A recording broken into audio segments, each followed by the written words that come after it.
नमस्कार दोस्तों, Rajpati channel Bhojpuri song में हार्दिक स्वागत है आप सभी का। बहुत ही प्यारा राम जन्म का सोहर गीत है। कैसा लगा कमेंट में आप लोग जरूर बताइएगा हमें। राम जन्मी अवध चले सखिया, राम जन्मी अवध चले सखिया, नगरी निगमागी नार की कटवनी, नगरी निगमागी नार की कटवनी,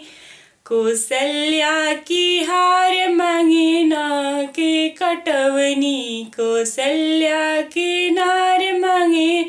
आके कटवनी।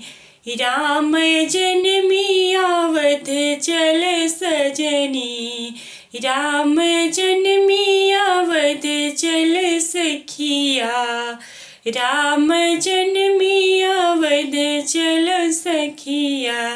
नाउन अपन नेग मांगी ना के कटवनी, नाउन अपन नेग मांगी ना के कटवनी,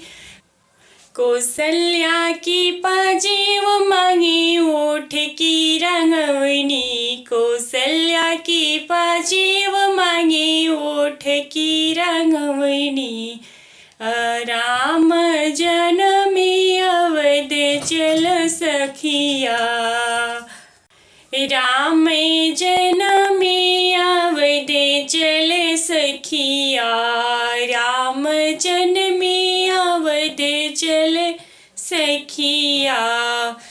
पंडित अपन नेग मांगे साहित्य के देखवनी, पंडित अपन नेग मांगे साहित्य की देखवनी,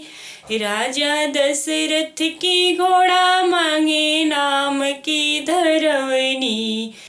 राजा दशरथ की घोड़ा मांगे नाम की धरवनी, राजा दशरथ की घोड़ा मांगे नाम की धरवनी,